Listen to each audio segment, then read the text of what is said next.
Dear friends, what makes a good United Nations climate change conference? Yeah, the question is always difficult, and this is the question all the organizers have to answer to each time a COP has to be dealt with. The answer is usually difficult because a conference of the parties is a multilateral event involving more than 195 or 96 countries with different levels of economic development, different treatment of nature resources, different political context, histories, cultures, background.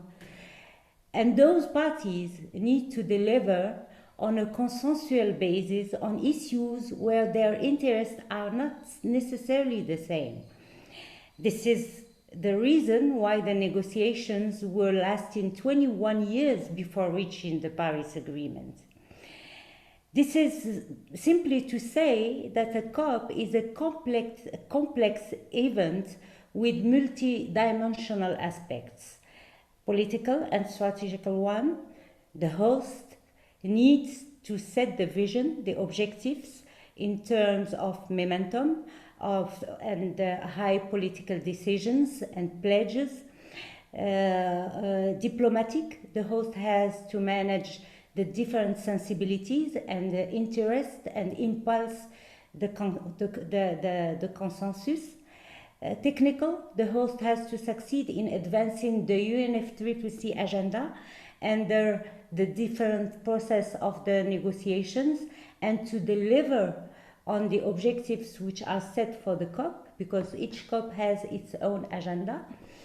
Organizational, a COP is receiving thousands and thousands of people per day during 10 days. You can imagine the hard organization this requires to welcome everybody in a good condition and to maintain the safety and the security of all. And you know that during the COP, the host is receiving head of state, prime ministers, all people are there. So there is an issue of security also. So the host has a huge responsibility to anticipate and to prepare each aspect very carefully to maximize the chances of a perfect infrastructure to welcome the participant, to hold good negotiations, and to deliver on the objectives which are set for the conference. It's why in the process of the COPs, there are many and several formal and informal meetings which are held throughout the year in the run-up to the COP. A COP is also an extraordinary platform for the hosts. They can use the COP to promote their countries, their achievements and their ambitions, as well as their challenges. Now, I will maybe ask the question, what are the exact ingredients that will make COP26 a success story? From my past and current experience as a climate champion, this is what I have learned in the basis to organize a successful COP. First, the COP should be an action-oriented COP.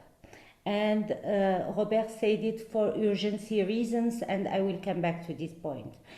Second, the COP should be an inclusive COP, which will involve every group of society and deliver solutions for everyone.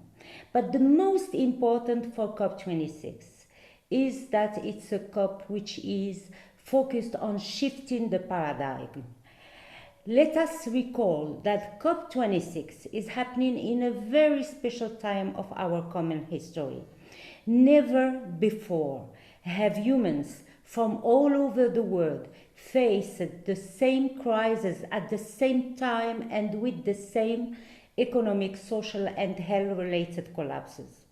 COP26 is also happening in a time where the priorities for many countries are not fighting climate change, but surviving the health and economic crisis. Unfortunately or fortunately, and I'm very sorry for what is happening now in Germany and Belgium and this morning in China, the recent tragedy of the floods in Belgium and Germany and today in China, and I would like to seize this opportunity to express my deep condolences to all those nations. Unfortunately or fortunately, this tragedy is bringing back the urgency on the table over and over again. Because since the Paris Agreement was adopted, the CO2 emissions are in a constant increase instead of decreasing.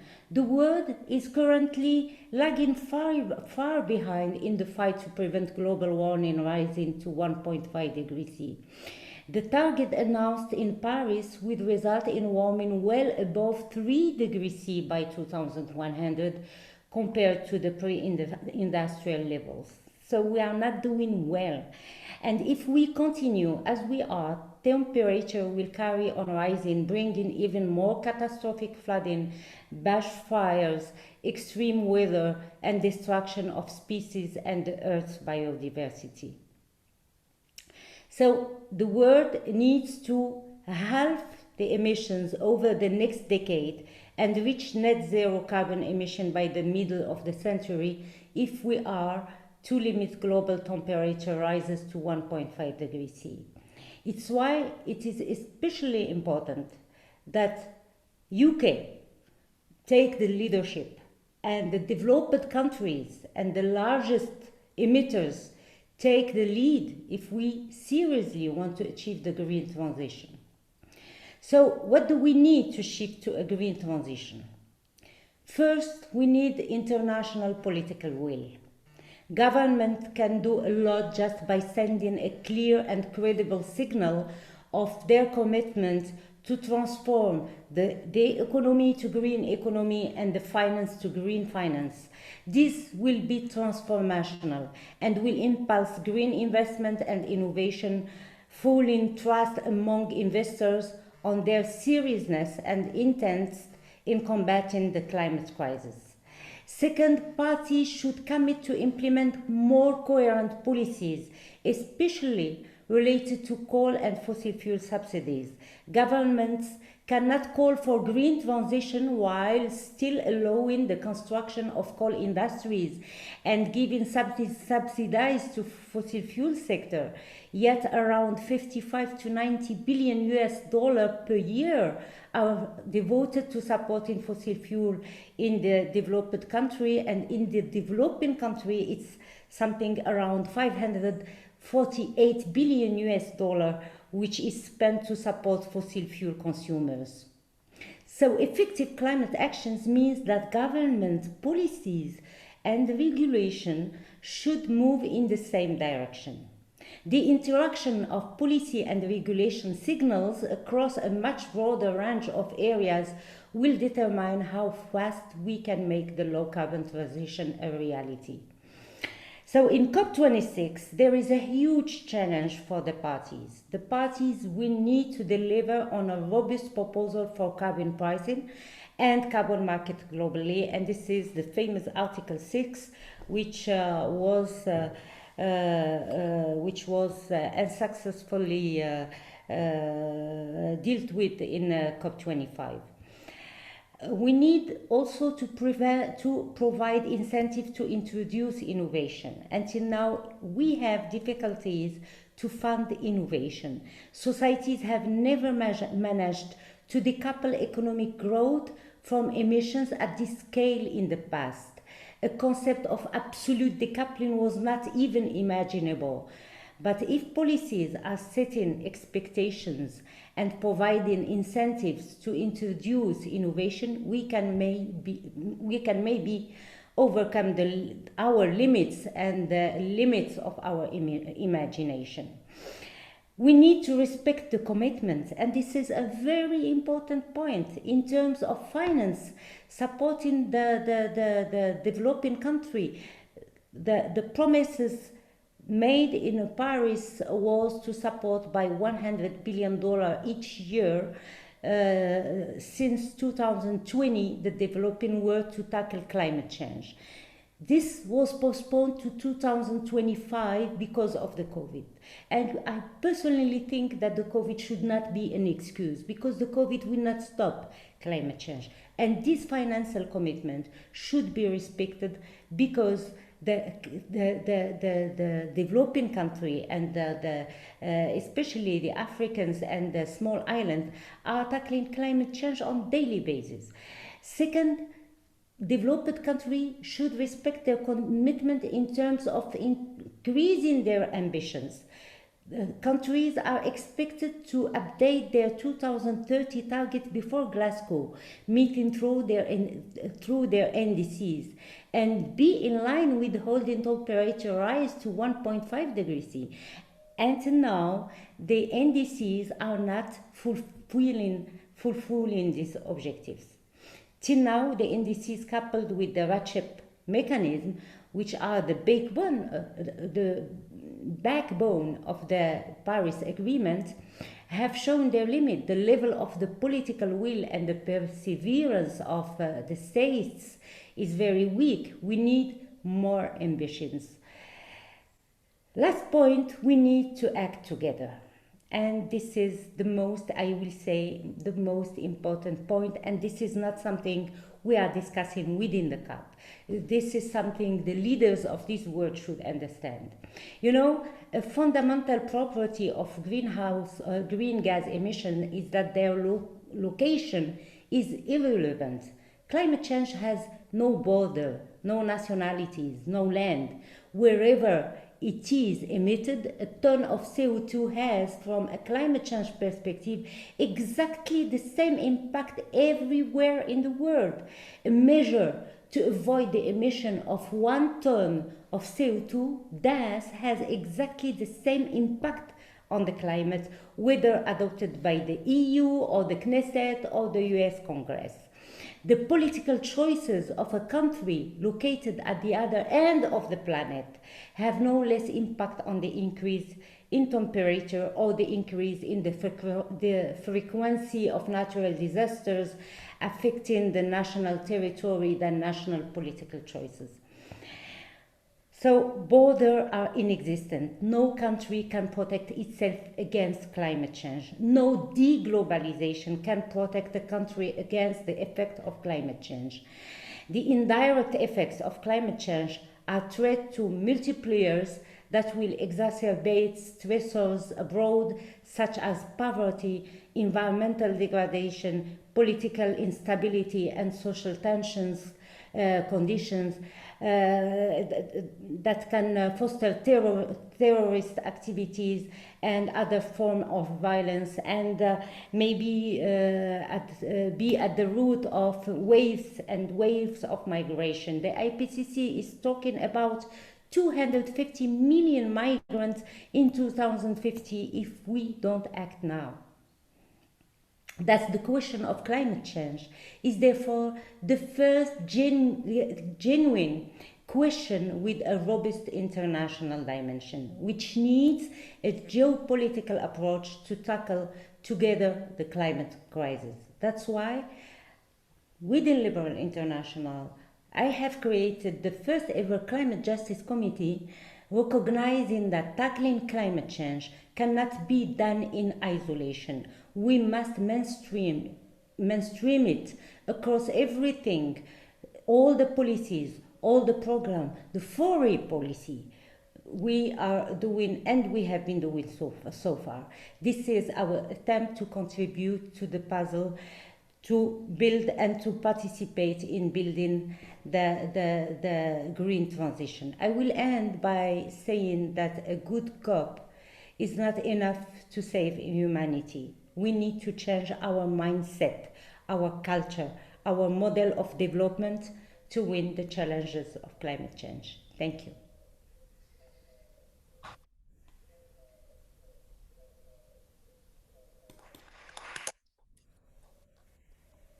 Thank you very much, dear Hakima.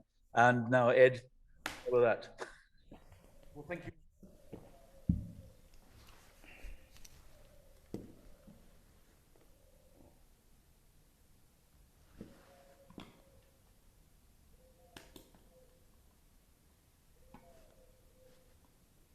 could link their climate science knowledge and expertise with being a politician as well. There aren't that many of them. So Hakima, thank you for what you've done in COPs, not just the one in Morocco, which was successful, but before and since. So how do you organize a successful COP? Well, the first thing you've got to realize is how difficult COPs are. As Hakima said, you've got 195, 196 countries. You've got a huge amount of vested interests, and you're trying to bring them together with consensus. When we are essentially with the global transition, which is so crucial, we're trying to change 200 plus years of development history in the world in a relatively short period of maybe 30, 40 years. I mean, it's a massive task and it's extremely difficult. It's also very slow. I represented the UK at 3 COPs at Warsaw, Doha, and Lima, and I think Hakima was at least 2 of those. I gate crashed Paris in 2015, which I can talk about some other time, possibly. But I felt at those, both the preparation for them and looking at what happened after them, how difficult it was, how slow it was. And to give you an indication from the front line, if you like, I remember the Lima COP. We were in this sort of aircraft hangar type room, huge numbers of people. And we were negotiating as the final stage of weeks of negotiation. We were negotiating for about 36 hours non-stop. And you literally didn't go back to your hotel room. You had the same shirt on, et cetera, et cetera. It was hot. People were deliberately playing long, so people had to cancel their flights home, and the negotiations went beyond the scheduled time. And it all ended. The key moment of this long negotiation was basically in a rugby scrum at the front of this aircraft hangar, where you had the Chinese negotiator, the US negotiator, the UNFCCC, and 1 or 2, I think the European negotiator was there. And then gradually, in concentric circles around this sort of type of UN scrum, you had the whole world.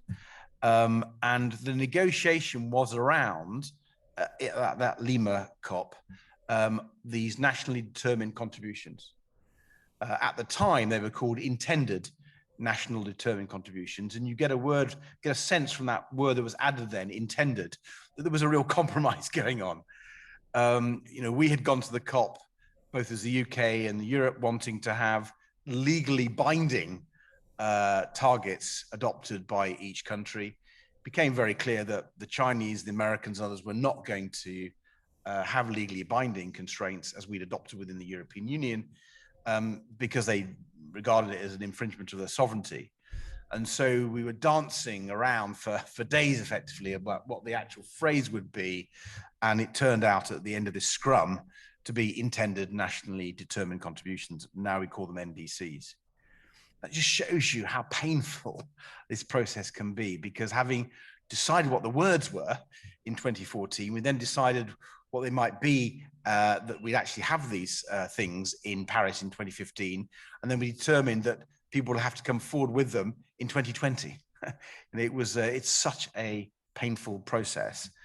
But nevertheless, it is absolutely critical. These COPs, I think, are on one level humanity at its worst, and another level humanity at its best. I actually think the Paris agreement in 2015 was the most significant international agreement in human history. Quite extraordinary that we got 195, 96 countries to agree to what they did in Paris, albeit imperfect. And it was critical for sending a signal that the world was taking this issue seriously. For once, it was the first major climate agreement far beyond the Kyoto Protocol back in 1990. And although clearly there's huge amounts more to do, it was a landmark in this global fight against this challenge.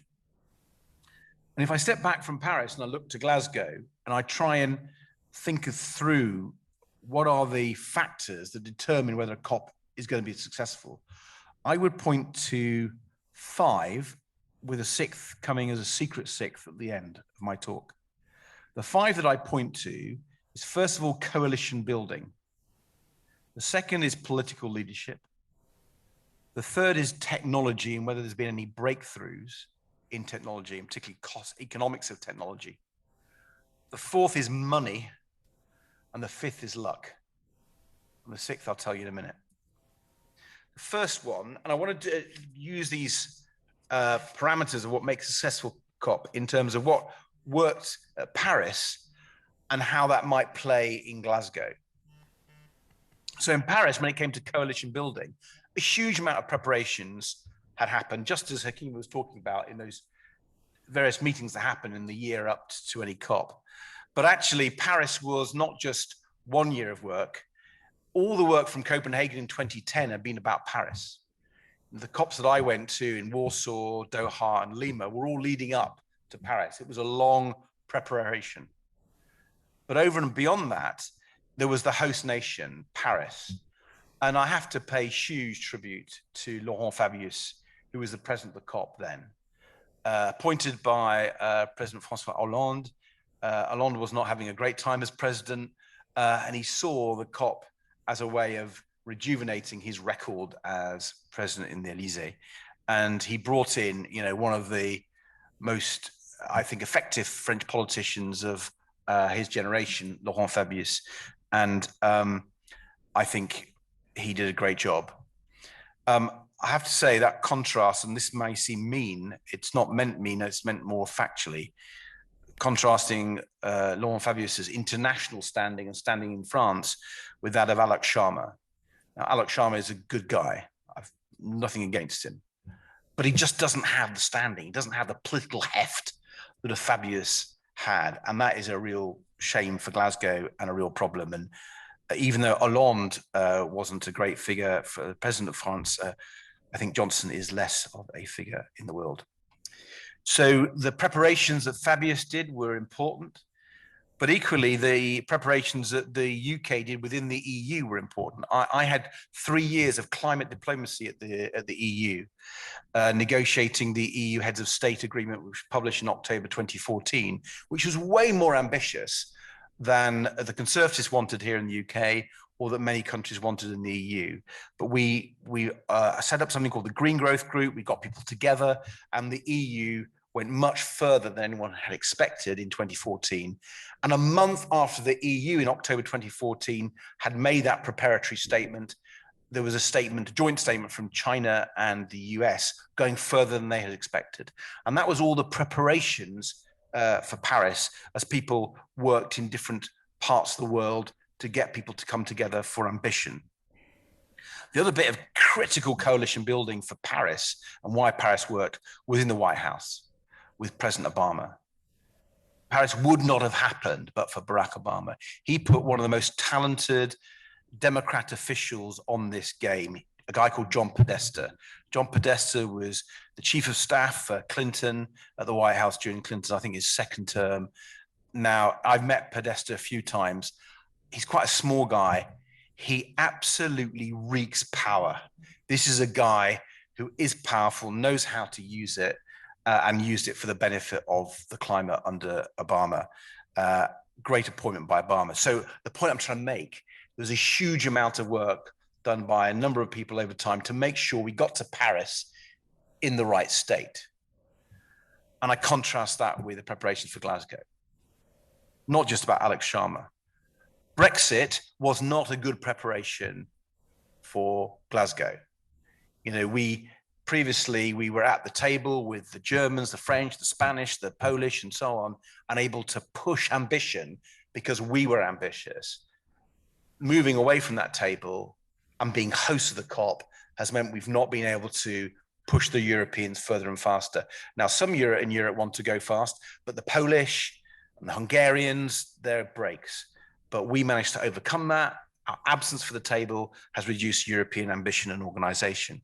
And then the catastrophic cut in the British aid budget, absolutely catastrophic. Catastrophic in and of itself for what it's doing for global Britain, but also for poverty. People are going to die because of that decision. But over and above that appalling issue of not tackling poverty around the world. It's massively reduced our political heft in the preparations ahead of Glasgow. When you go to one of these negotiations, you know that the developing countries, who often organize in a group called the G77, you have to get their agreement. It's their world too. There's more of them than us. So as liberal internationals, we need to understand what it means in the poorest worlds and how climate change is hitting them. And their voice is critical. It should be an equal voice. And to tell them ahead of that, the host nation to tell them ahead of that, that by the way, those aid budgets that have been promised, that have been expected, that have been pledged or being cut, it's been an absolute disaster. And over and above that, there's climate diplomacy that goes through the Foreign and Commonwealth Office. Let me tell you two of my heroes. You'll be really surprised at this. David Miliband and William Hague. When they were foreign secretaries, they ensured that climate diplomacy was well funded. And our voice, the British voice, in places like Beijing and Washington, which is so crucial, were really well heard. Johnson, and indeed May before him, absolutely trashed climate diplomacy. So our preparations have been poor as the host nation. There are some, I'm about to come on to them, prevailing pressures which give me more an optimistic point of view. But as a country, our government is letting us down and letting the world down through a whole series of actions, which frankly, it should be ashamed of. But over and above coalition building, it's about political leadership. And ahead of Paris, we had that political leadership. We had it in Obama. We had it in President Xi of China. Because at that stage, Xi was really outward looking. He was looking to make a place and a splash in the world in a slightly different way than he seems to want to do now. And that was really effective. And his main climate negotiator, Xi Jinping, had that political backing so he could go further. He played his cards very carefully, the Chinese always do, but he had that political backing from the top. And then there's Narendra Modi. Narendra Modi was relatively new at that stage as Prime Minister of India. He wrote an incredible book when he was the Chief Minister of the Gujarat, when he actually created a climate change ministry in the Gujarat. He wrote a book relating his desire to clean up the environment, do environment action to his spiritual principles. And he was incredibly outward looking. So whatever one thinks about Narendra Modi, and maybe we shouldn't talk about too many of his policies tonight, but on this, he showed real leadership. And that was crucial to the success of Paris in 2015. Now, where's political leadership in the world today? Well, Trump has gone. That's a good thing, right?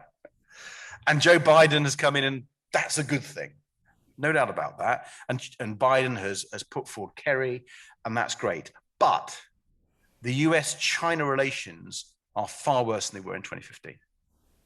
The tension is real, whether it's Republican or Democrat, and the Chinese feel it.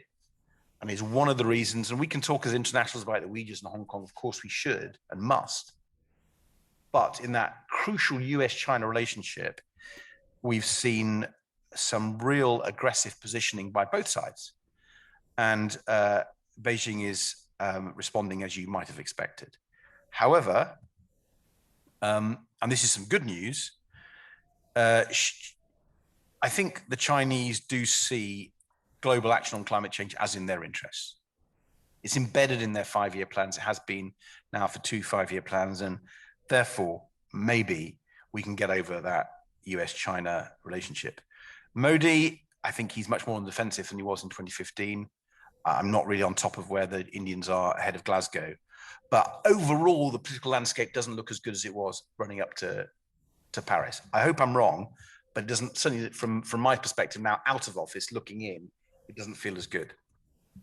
Third reason why Paris was more successful than we had expected was technology breakthrough. The price of solar in particular, but also the price of wind, was plummeting. Some energy ministers have particularly good policies. I'm not going to say what particular one, but most importantly, a sort of unanticipated or unplanned alliance between German subsidies for solar and Chinese manufacturing opportunity had driven down the price of solar, continues to drive down the price of solar. And in 2015, it began to look like this transition wasn't going to be so expensive after all. And people thought, hey, you know what? We may well be able to do that. Now, I don't think there's been quite such a big technological breakthrough ahead of Glasgow. However, the good news is that solar and wind costs have continued to fall. The costs of other key technologies, particularly batteries, they have continued to fall further and faster than anyone had expected, even in Paris.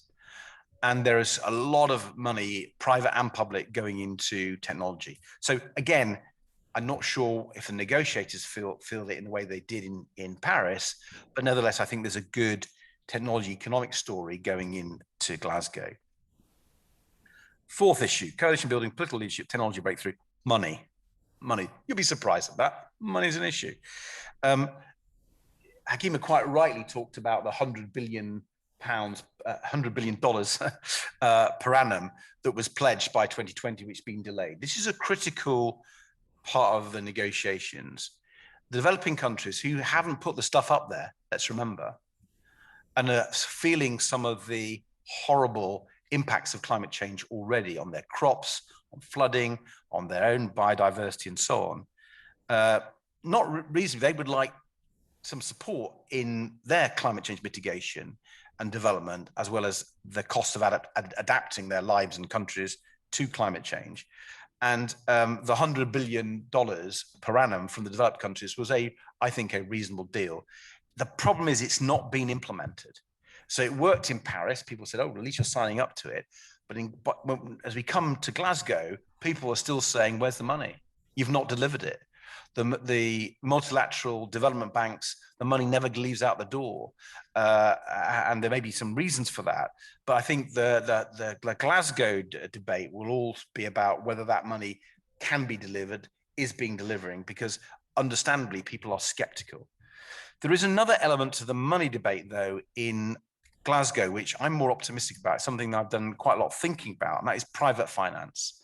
How do we get capitalism to change its way so that private investment flows in dramatic amounts into climate change technology and the climate change action?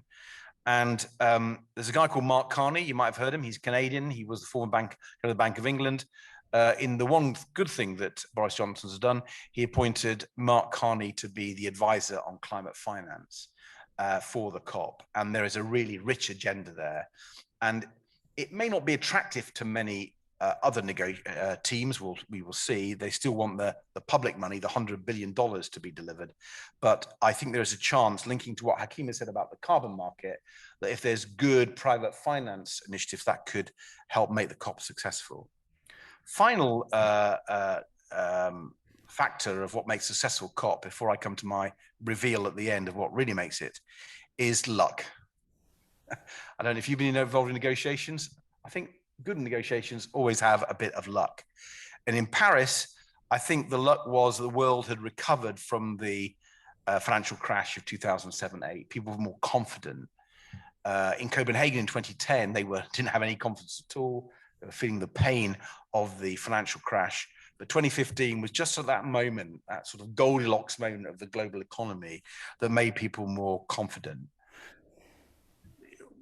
Are we that in the moment? Well, we're in the middle of the worst health crisis the world has seen for a century or more. I worry that means some governments will be saying we've got to grow at all costs. We can't afford any of these climate change transition policies. Equally, there may be others who say this is the moment. This is the moment to grasp. We need a green recovery, a climate-friendly recovery.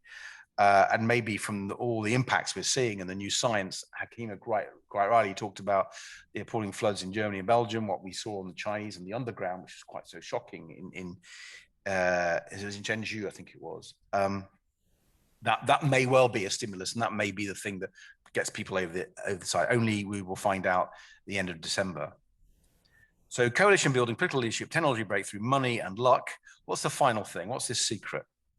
Really simple. It's China, right? Unless China signs up, doesn't matter. That's why, going back to Prescott, actually, you don't normally hear me praising John Prescott. This country has identified China as the key player in climate. It's responsible for most of the emissions. It's still growing. It's still investing in coal. If you don't get China into the right place in Glasgow, you haven't got it. You haven't got a successful COP. Kerry is trying to use his huge political skills to bring that into the right place. Let's hope he's right. He's successful. My worry is that Johnson and Dominic Raab are in exactly the wrong place to do that negotiation with the Chinese. I hope I'm wrong. But if I'm right, then it's going to be tough to get a good COP in Glasgow. Thank you, Ed.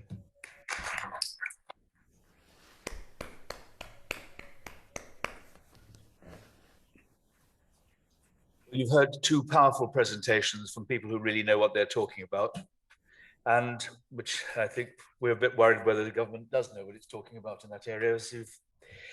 And let's take some questions. We've had some sent to us in advance.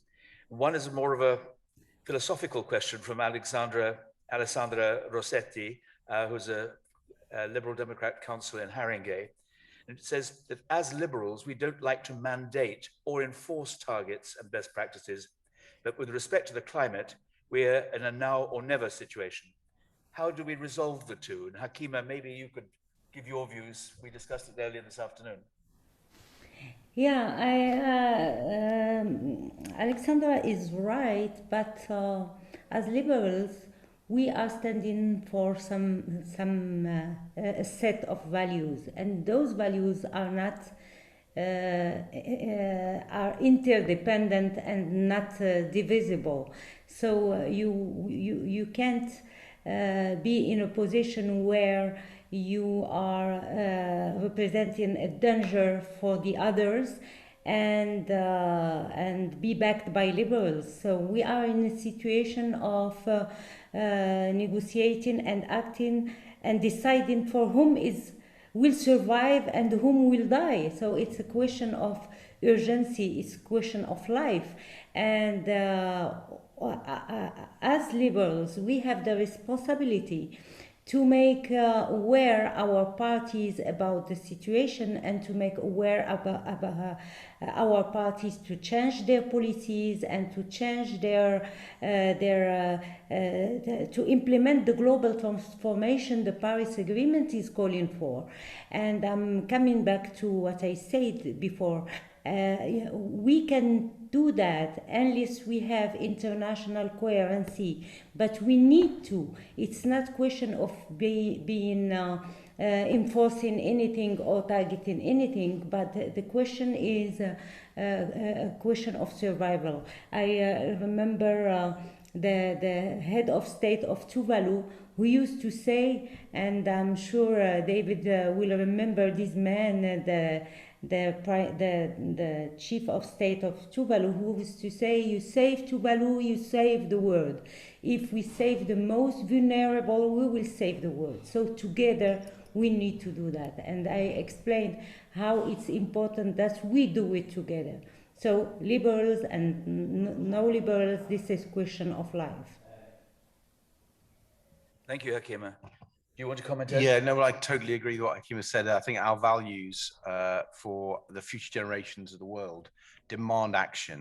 And I want to just take a little bit, if I may, a little bit of disagreement with the questioner, Alessandra, because the implicit in what she said is that liberals don't ever believe in regulations. I'm maybe putting words into your mouth, Alessandra, so I apologize if I am. But I think we do. I have no problem with the regulations. I think you have to be a right-wing neoclassical liberal, sort of laissez-faire, devil take the hindmost Tory to believe that regulations are always wrong. And I know this from my time in government. I was trying to get through, and we did eventually get through, minimum energy efficiency regulations to require landlords to make their houses energy efficient. And if they didn't meet this certain standard, they wouldn't be allowed to let them out. And the idea was it would tackle fuel poverty, it would reduce carbon emissions because the homes would be better insulated, and it would create jobs. So it was a real win-win. It was very positive. However, it was a regulation. And my main oppo in the coalition was a guy called, for his name now, Eric Pickles. And Eric Pickles didn't like regulations. And he said to me, Ed, me old chum, because he was from Yorkshire, he said, Ed, me old chum, regulations are communist. Regulations are communist. And he was trying to stop me, put this regulation forward. And I said, Eric, thou shalt not kill is a regulation. And it came in before Karl Marx.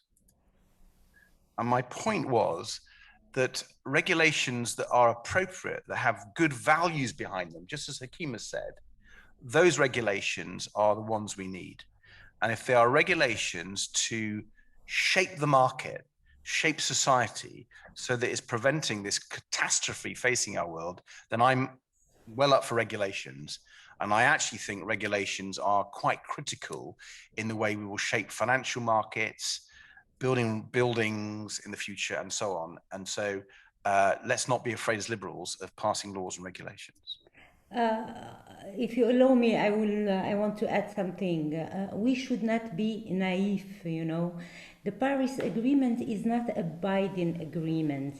And there are so many lobby and so many interests all over the world.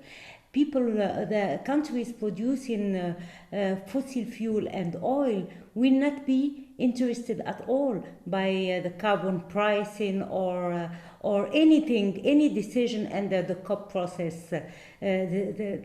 What we qualified will be the success of COP26 is not interesting, is not at any interest for such kind of countries.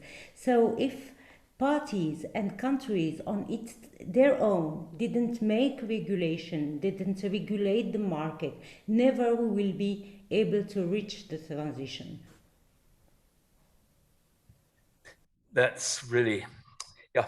The next question, I'll give you Ed on this one first. It comes from Joe Ingram, who chairs Green Tech Labs in Italy. I'm not sure you've come across him before. He is most impressive, a lot of writings. We are effectively at war with global warming. How can we best help governments to develop the political will to shift direct and indirect subsidies from the fossil fuel industries to the aerospace industry to pursue R&D into green technologies that take CO2 and methane out of the atmosphere, as well as clean aircraft engines? Well, Joe is exactly right about what needs to happen. We need to see those shifts away from fossil fuel subsidies and into green tech. And he particularly singles out carbon capture technologies and green flight. They are two of my favorite technologies. And I think we absolutely need to support them. When Liberal Democrats were in government in the UK, we were developing carbon capture storage products as well projects, as well as carbon capture usage and storage projects to take out these greenhouse gases. In some areas we were early stages, in others we were more advanced. So we had the world's only gas powered CCS project. When we left government, George Osborne cancelled those projects. And so from world leaders, we're now to world followers, and critical projects in technologies that can save the world, the Tories cancelled. Sorry, I haven't finished, but I want to get over to this UK audience. Don't ever allow the Tories to say they've acted on climate change. They have been barriers every step of the way. They should hang their heads in shame on that. The other issue is clean aircraft. I think we should be the champions of clean aircraft. You know, Britain has an amazing aerospace industry. It's under the cosh at the moment. This is a case for really subsidizing it and helping it to make the transition. So the Rolls Royces of this world build the best zero carbon engines for aircraft in the world. And that would create jobs. It would also mean we can say to people, we have nothing against people flying around the world. I have nothing against people flying the world. I have something against people polluting the world. And if you can fly around the world and not pollute it, then let's do it. Hakima? I think that we need first to be a little bit strategic, or to have the vision. First, we need to have a two levels approach, a bottom up approach. And here, if we want to succeed, we need to foster the change beyond 7 billion of people. And the question is the question of choice of consumption. And we can change the mindset of people in their choices, daily choices, in choosing the technology which is clean technology, green technology, etc.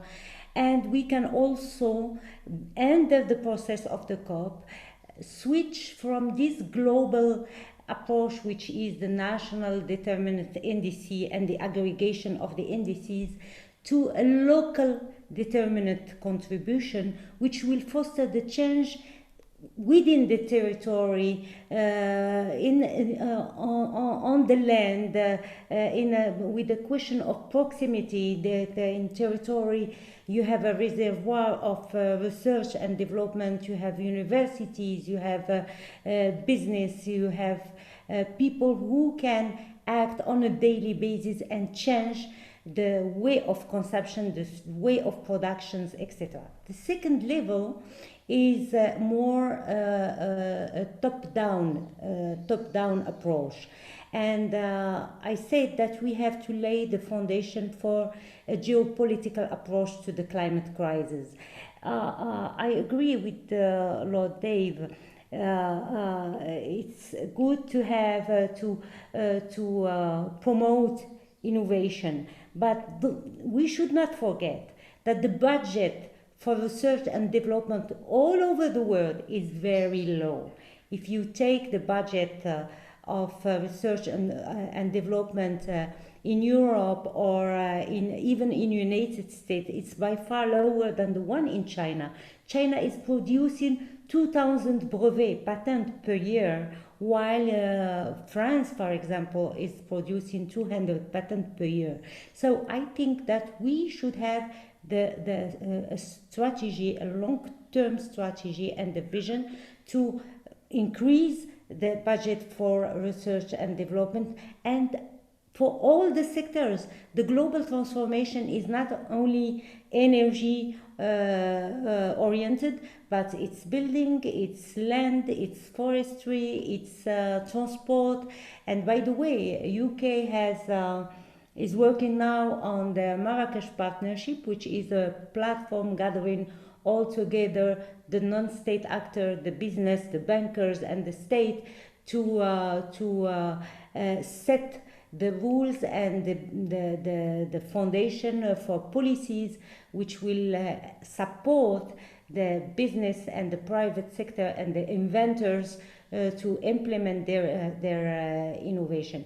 So we need that the climate issue must be open to be disseminated to all bodies of multilateralism, reinvesting all bodies of multilateralism, linking their normative power, uniting affinity countries around an ambitious program of innovation.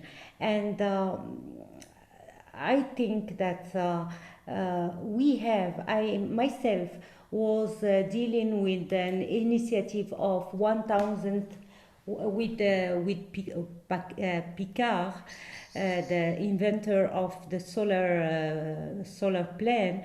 We launched together an initiative of 1,000 innovation during COP22. The problem is all those innovations are facing a problem of funding because banks until now are not trusting in new technology. So if you want to have the fund, you should prove that your technology is working and is reliable and is scalable, etc., etc.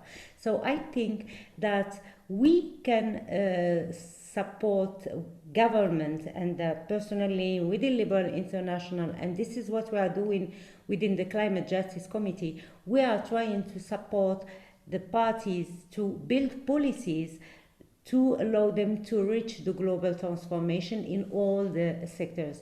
Dave was speaking about the cost of the energy, renewable energy, and Dave, you are right. And we used to say during COP22 in Morocco that this is climate change and not climate change, because climate change has brought to my country the opportunity to build the biggest solar power installation in the world, to create millions of jobs, etc., etc. And indeed, it's the same in the United States, for example. They have created millions of jobs in renewable. But the problem, if we don't have this international coherency concerning the subsidies of fossil fuel, you are creating a business in an environment which is which is not competitive. So I think that this COP26 is very important. If COP26 succeed in delivering on a carbon mechanism, that will support a lot, and that will foster innovation, and that will foster the transition. You're nodding. Do you want to say? Ed, you're nodding. Do you want to say something? No, It's fine. Great. Thank you, Hakima. The next question, somebody's pushing at an open door here. How important is it to include biodiversity and social equality in measures to combat climate change? Would you like to go first, Ed? You both mentioned biodiversity. Oh, well, I mean, biodiversity and social justice must be critical to the whole movement. I don't think we should separate them at all. That's important both in terms of, let me take justice for the moment, in terms of global justice. So the poorest in the world benefit the most, as well as in our own country. I mean, I'm quite excited by the potential with solar power, because the poorest in our world don't have electricity. They don't have access to electricity. The poorest by a long way. I don't know what the figure is. Hakima may know, but it's probably about 1 billion people, and fossil fuels have never brought them electricity. We need to make sure that the transition brings electricity to those poorest billion in rural Africa and rural India, mainly rural electrification. And the great thing is the climate change friendly electricity can, because you don't need the grid lines. You have micro solar grids. You can have a local wind farm. You don't need the pylons to ship it from the big power station. So renewables give you the chance to bring electrification to the poorest in our world in a way which is climate friendly. So if we do that, I think that's quite a vision for us to pursue. At the moment, however, there's lots of vested interests in lots of countries getting in the way of spreading solar lights or solar farms. Like in any other place, the distributors of fossil fuels don't like the fact that they've now got a competitor. So that's about local politics in those countries to challenge those vested interests. But there is that opportunity. Again, on the social justice side, I mean, in our country, attacking fuel poverty is one of the best ways of also tackling the climate challenge, by ensuring that people who are currently living in really poor buildings get proper sustainable buildings that are energy efficient. My wife is a councillor in Kingston in a ward called Norberton, which is our most socially deprived ward, and she's sort of leading the regeneration of a housing estate there. And at the moment, the homes there are just so energy inefficient and waste huge amount of energy. They're damp, they can be cold. And obviously they're gas heated. The vision and the plan is that these new homes will be super energy efficient, and the people's energy bills are going to tumble, and the heating is going to come from the local sewage works, or as we call it, poo to power. This will deliver clean, cheap energy for the most socially deprived community in my constituency. So you can make this transition with social justice. I could say it's more on biodiversity, but I think I should pass it to Hakima, but the answer to Peter's question on should biodiversity be part of climate change is the answer is yes. Hakima. Yeah, thank you. But I will come back to the point of social justice because this is very close to my heart. You know, I have created the Climate Justice Committee for this reason, and I was speaking about the respect of the commitment for the same reason. If I'm speaking about respecting the commitment financially by the parties and increasing the ambitions, it's for social justice. You know that this is what I said, a ton of carbon which is emitted in UK is threatening the life of someone who is living in South Africa or in Nigeria. So I'm coming from this continent which is very rich in fact, but where live people who are very poor. And as you said, Dave, you're right. We are speaking about more than 300 million people who have no access to drinking water. We are speaking about 700 million people or 600 million people who have no access to electricity, no access to energy. So you can imagine that you can't have access to healthcare, you can't have we are in fact speaking in Africa about 75% of building and infrastructure which is not existing yet. And why I'm saying that, because I want to give you my vision for how I see the carbon neutrality to be reached. In fact, Africa will count more than 2 billion people in 2050, and it will be the most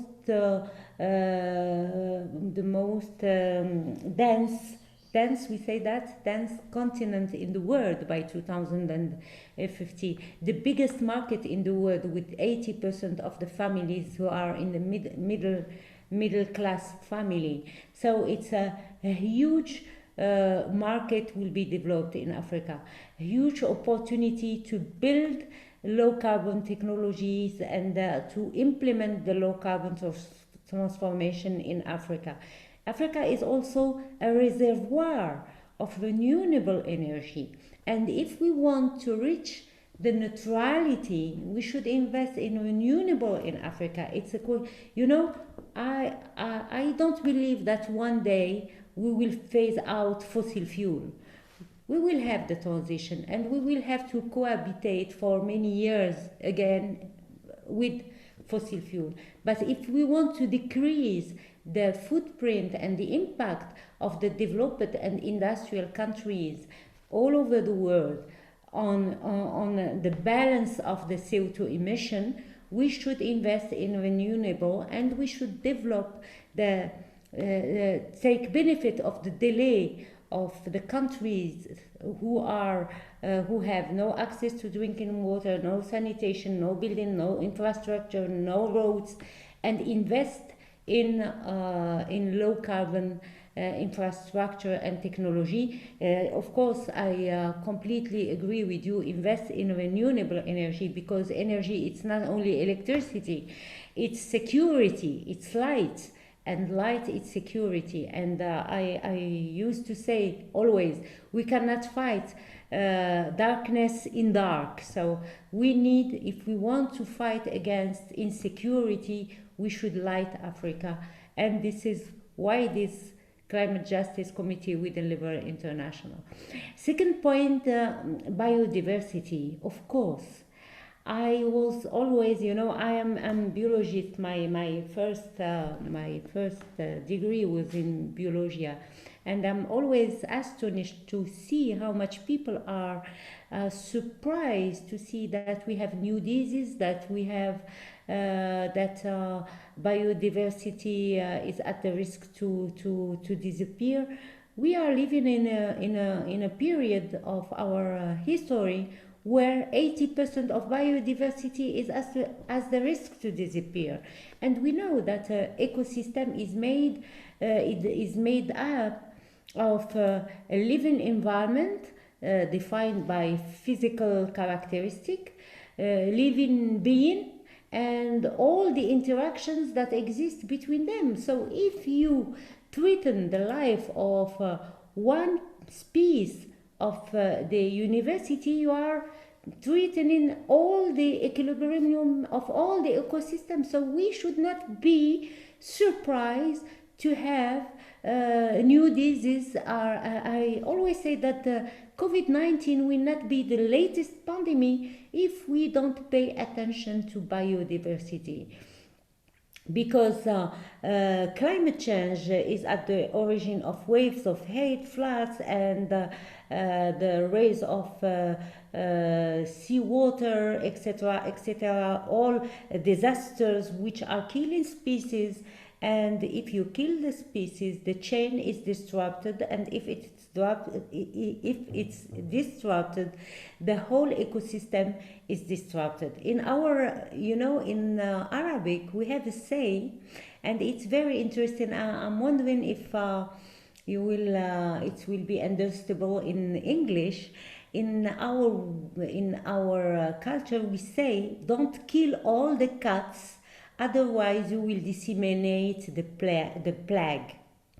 So each species has a specific role and has a major role to play in the ecosystem. So yes, definitely the climate is threatening the biodiversity, and we should pay as much attention to biodiversity that we are paying attention to climate change fight. Thank you, Hakima. Before I go on to another question that's going to be mostly for Hakima, there's Doreen Haddad, who's a city councillor whom you know well, Ed, has said millions of households in the UK rely on gas boilers for their heating. How do we decarbonize our household and business heating? This is a really tough one, but the government have got to grasp it. The real challenge in the UK is that we have a very efficient gas heating system. And although we know it's no longer using as much North Sea gas, it's nevertheless manages to deliver relatively cheap heat to lots of people. And there are sort of two major ways to respond to this. Either we say, well, that was yesteryear, and we're going to deliver our heat through electricity means, which is heat pumps, ground source heat pumps, air source heat pumps, water source heat pumps, radiation, and various other methods of using electricity to create heat. Or we're going to find a replacement gas to repurpose the gas mains and our gas boilers and our gas cookers, but a gas which isn't methane, which isn't climate damaging, with the main one currently being proposed, which is hydrogen. There are some other green gases, but in terms of the volumes that we would need, if we're going to do it in real volumes, most people think it would be hydrogen. The reality is, I don't think public policy makers have decided which of those is the real option. There are real disadvantages of doing the electric route. First of all, you'll have to have a lot of power stations, renewable power stations, and possibly some gas ones that are only used once or twice a year in those really cold winter months. And so there's a huge investment for not very much. So there's a real economic issue there, particularly that you're basically kissing goodbye to all the money that's been invested in the gas network. On the other side, can we produce hydrogen or a similar gas that's not climate destroying in the volumes at a reasonable cost? And most people who's looked at hydrogen reckons we might be able to do it in 10 years time, but it's still a might. The government has been very slow on what you really need to sort of answer these questions, which is big pilot projects and big research and development. And that's where we need to go to be able to answer that question. So one way, Doreen, I'm sort of dodging your question because we don't actually know the answer fully. However, let me try not dodge it completely. the reality is a lot of the work can be done through energy efficiency and better insulation. A lot of the work. So you don't need to heat the homes so much because they're so well insulated. That will get us a long way and is a lot cheaper, and the technologies are here and now, and we just need to push them out. And there are other technologies, ones that I wasn't very happy with the heat policies that I inherited as Secretary of State, and I developed a lot of work on heat networks, which can use things like sewage works, for example, to provide the renewable heat, which then gets distributed across a wider area. So this is an area where the government just needs to do a lot more work. It wasn't the area that we focused on most because electrification was the most important, because green electricity means you can use green electricity, and you can also use that for heating and for cars if you've got your green electricity sorted out. So it's an enabling technology. And heating is much more of a Northern Hemisphere problem as well. Doreen, that's a very long and probably rather incoherent answer to your question, but it's the government needs to get a bloody move on. Hakima has to leave us now, but just before she does, she wants to say a few words. I have to give her a quick question, Hakima. Should we continue funding natural gas development in Africa? And if we don't, are we restricting African countries to much higher cost energy options, which either don't provide energy reliably or on a life cycle basis aren't so much better? Oof, very difficult question, because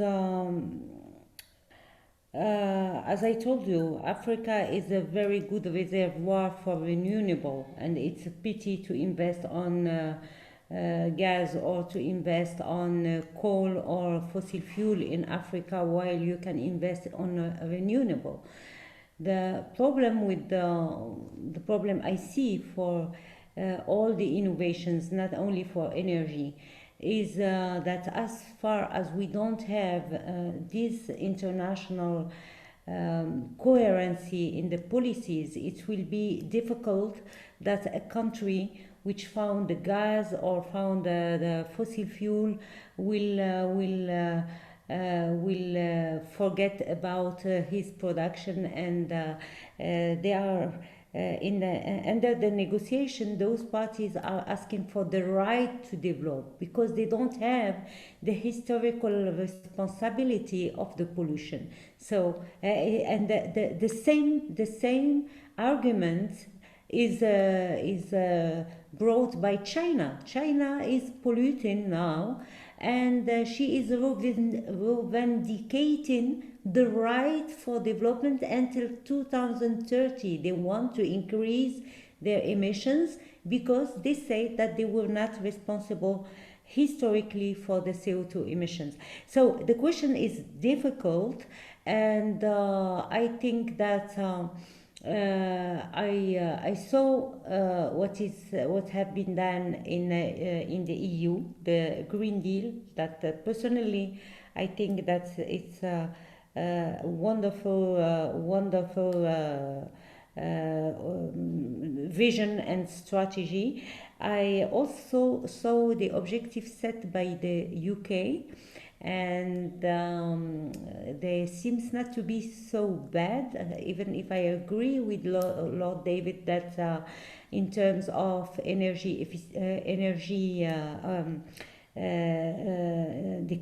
the decrease of the CO2 emission, we can do a lot with the energy efficiency. We can decrease by 30 to 40% the CO2 emissions.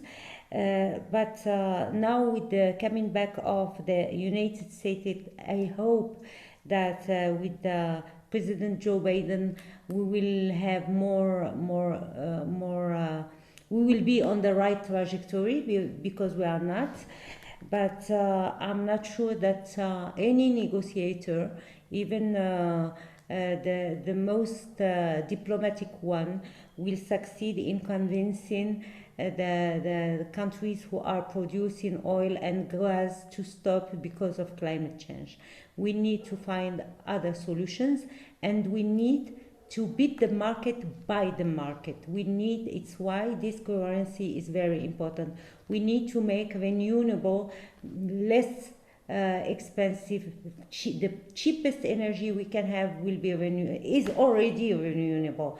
But if the regulations are set in a way that the market is developed in that way, then we can hope to have the change. Excuse me, I have to say goodbye to you. Thank you so much for inviting me. I was very delighted to participate together with you and to listen to you, dear Lord David. Thank you, Robert.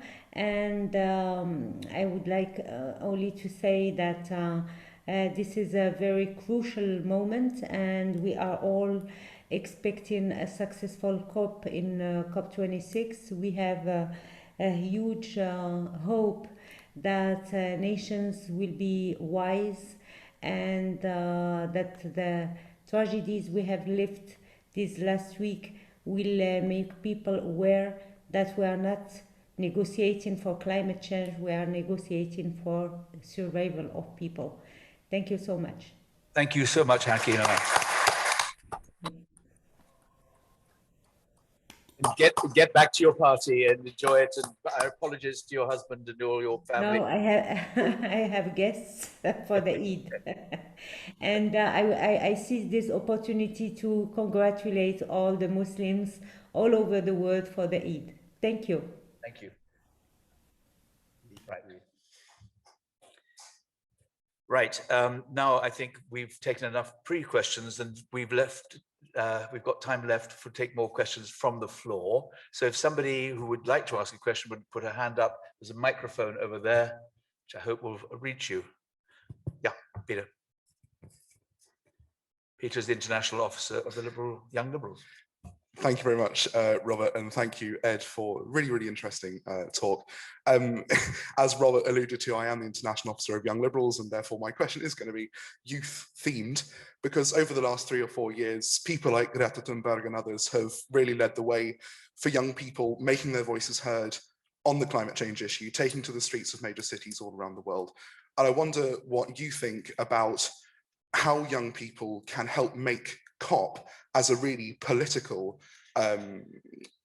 action against climate change a successful event in the way that they have raised the issue to the public on the streets. How can they help in events like COP?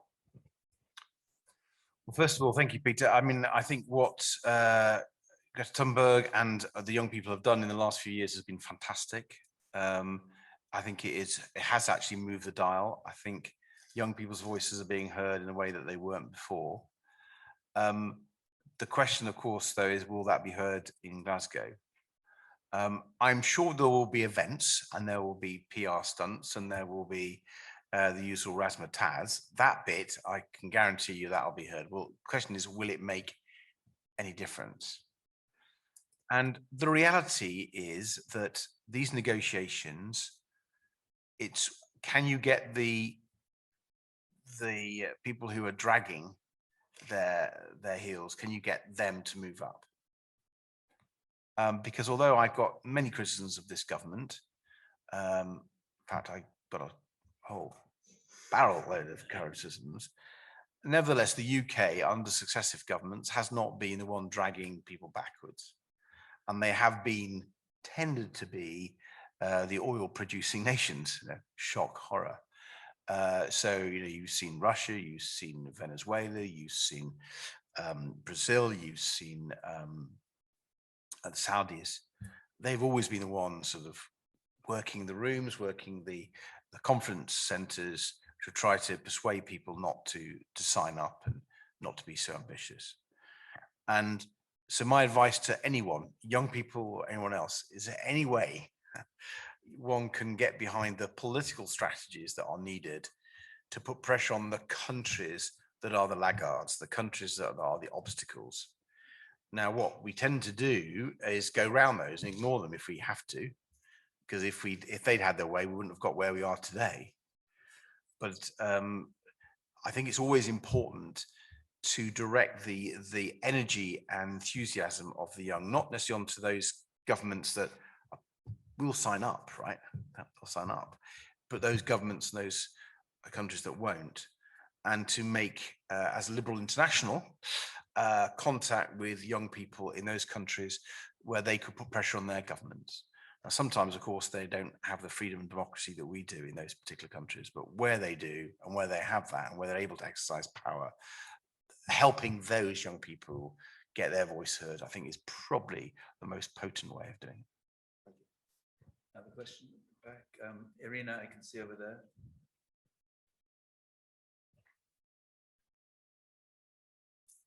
London MEP. Former London MEP. Thank you, Robert, and thank you very much, Ed. You talked about climate change and social justice. What you haven't mentioned is climate change and human rights. And as things are, some of those people that are most important at COP26, China, India, Indonesia, to a lesser degree, Russia, also have a terrible human rights record. How do we manage to get them on board without having to sacrifice or go back on our red lines in terms of human rights? It's a good point. I thought you were going to talk about the human rights of people who are affected by climate change directly. So I'm going to deal with that if I may, because it's a bit of an easier question to deal with. And then I'll deal with your more difficult question. Because there is an issue, because I have been in discussions and negotiations on the human rights of people who are seriously affected by climate change, and from the indigenous peoples of the forests to the poorest people on the low level land. You know, Bangladesh is the obvious example, but there are many others where effectively climate change is attacking their human rights. And I think human rights in that context ought to be a stimulus for more ambition and to get people to move further and faster. Dealing with China, say, on human rights, I mean, of course, we need to stand up for the human rights, whether it's the Uyghurs or Hong Kong Chinese or whatever. We absolutely must. The question is, do you do it at these negotiations? And it's not on the agenda at these negotiations, but I tell you, it's in the minds of the Chinese. I was at a meeting with a number of British parliamentarians and stakeholders and think tanks with the Chinese delegation on Zoom last week, I think it was. And in the open mic session, there was a lot of criticism from the Chinese side about our focus on human rights, particularly in relation to the Uyghurs. At no time did we give any ground on that, but we talked about the need for China, for its own people and their rights and their welfare, to focus on climate change. So, I mean, you could argue, and I'm not, you could argue that unless China changes its position on human rights, we won't negotiate on climate change. But it's not a position I would recommend. Climate change is an existential threat to the human race. We have to negotiate about it. There'll be no human rights to protect if we don't deal with climate change. But I do not recommend either that we muffle our voice in other fora on human rights. And I would particularly link that to trade more than climate change negotiations. Any more questions? To take one last question.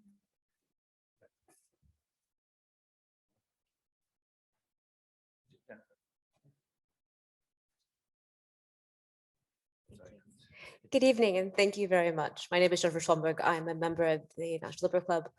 I also work in Islamic finance, and you called on private finance to be mobilized for technology. I'm currently working on with stakeholder group trying to prepare the ethical finance community, particularly the Islamic finance community, to prepare for COP. What your advice? You know, what we're feeling. There's been a lot of issuance of sustainability sukuk and green sukuk, and there's been great sovereign activity, and there's been great private activity. But as we're coming into COP, we're noticing that we're just having those who are they're very proud of what they've achieved, and they don't necessarily want to collaborate on the private finance side or on the sovereign side. And how do you recommend just getting people to put aside for just a few months their own initiatives and realize that if we don't work together, there's not, as you mentioned, if we don't deal with climate change, we're not going to have human rights to protect. It's the planet will survive. It's we as a species that won't. And how do we really drum that across to get everybody to just focus together? And then we can go on to our own personal agendas tomorrow, especially in the private finance world where we are competing together. I think it's a great question. If I've understood the direction of the travel behind it, there are lots of organizations, EU, individual countries who are developing frameworks for discussing climate change. There's the taxonomy debate. Now, the taxonomy debate, for those who haven't followed it in detail, I don't want you to think I'm an expert on it because I'm not. But the taxonomy debate is about how you judge whether an investment is climate friendly or not. So how you measure the climate impact of a particular process, a particular product, and so on. And because we need to know, investors need to know, shareholders need to know, governments need to know, citizens need to know whether or not corporates and financial sector are going green, or is it just greenwash? And to do that, you need standards. Yeah. And you need to be able to say, well, this is climate friendly and this isn't climate friendly. And so that whole taxonomy debate is trying to think through, it's an intellectual exercise, how you do that. And different countries and different organizations have reached different conclusions. And as you say, they're very proud. We've got this, and actually they need to get over it, right? And we need some global standards. Now, maybe we don't need global standards tomorrow, but ideally we will move towards more common currency on this, because that will help the flow of capital. It will help those markets. It will help players. If there are too many standards and too many taxonomies, then we're in trouble. That's a good example, a really good example. I think it's across the whole financial sector, frankly. We need to create this analytical framework, if you like. We need disclosures, we need reporting, we need people to be able to understand the data that's coming out of this. And although this is not new, it's been going for some time, it's still, I think, a relatively new science or framework, if you like. We just need people to come together. It needs to be, even in this early days, we need to make it mandatory. There's a huge debate about whether it should stay voluntary. I think on big corporates and big financial institutions, this has got to be mandatory disclosure. I mean, we're in an emergency. We can't allow people just to hide behind the PR flim-flam. So I'm more for mandatory disclosure, and you may think that's illiberal. I don't. I think it's about the survival of the human race, so get a bloody move on. But I'd actually go further than that, and you might think this is illiberal. It isn't. We've got to, and I'm not sure where the debate is in your sphere on this, and I don't see the debate even under the Carney initiatives on accountancy and audit. Now, I'm not an accountant. I don't do audit. I think the people who do are wonderful people. I was the minister actually briefly for accountancy and audit for a year and a half. And what you notice on that is how critical accountants and auditors are to the functioning of our economy.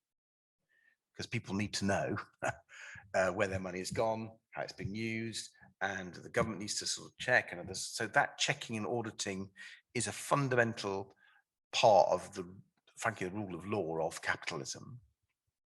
And if we're going to green capitalism, we're going to decarbonize capitalism as we must, we're going to need, yes, this disclosure we talked about, the reporting, the standards, but we're going to need some sticks. And that's only going to come through if this type of measure is built into accountancy. So your average accountant and your average auditor becomes the green warrior of the future. And your average accountant is saying, you're not on your transition to net zero. You're way off it. You're going to be carbon insolvent. And you may be a going concern financially, but you're not a going concern in terms of the climate. You've got to close down. That's how tough we're going to get. We're going to have to build in the model that we have in the financial world, we have to build it in the climate finance world. And so my concern at the moment is no one's being anywhere near radical enough. Yes, let's get the disclosures, let's get to the reporting, let's get the frameworks, but you've got to come onto that to where we've been in the financial world for frankly centuries. And I don't see that debate there. I don't see it in the run up to Glasgow. Thank you, Ed. I'll pass the mic to Emma. Hello, everybody. I'm Emma Moore. I'm the chair of the Sustainability Forum, and I just want to say thank you very, very much to Ed in particular and Hakima, the Paddy Ashdown Forum, and you all for coming. We really, really appreciate it. I'd also like to thank our committee because it was a huge amount of work to get this here today, and I can't thank everybody enough. Now, I just want to reflect on some of the comments that have been said. So thank you, Ed. It's unusual to be in a room, I think, where there's so much knowledge and passion and care from politicians about this. So I just want to say thank you very much, because I think this was really, I guess, heartening for everybody here to really think that, yes, we do know what's going on and yes, we can help with it. So I think that's really brilliant. So thank you very much. I would also like to say, I know everyone has been sitting down for a solid hour and a half and would probably quite like a drink. I also know people have been messaging me and saying that they didn't quite get to ask the question that they would like to ask. So there is networking here until 8 p.m. So if you would like to mix around, I will be introducing some people as well, because I can spot people who should know each other. And I do know most of the people in the room. And I also want to talk about cross-party stuff. So we do have people from all different parties here, which I really value. And it shows that we've got all different sides of the sustainability debate here today, which is hugely important. So if you'd like to contribute to the forum or speak, please let me know. We have Carlotta here who is recording and should wave. She is One Young World's coordinating ambassador for the UK. She is our next speaker. She is speaking on the 5th of August about how to invest sustainably. Carlotta speaks 8 different languages and works across multiple banking systems. So if you do have any questions, please come and see her. She's brilliant. We also have Carolyn Lucas coming up.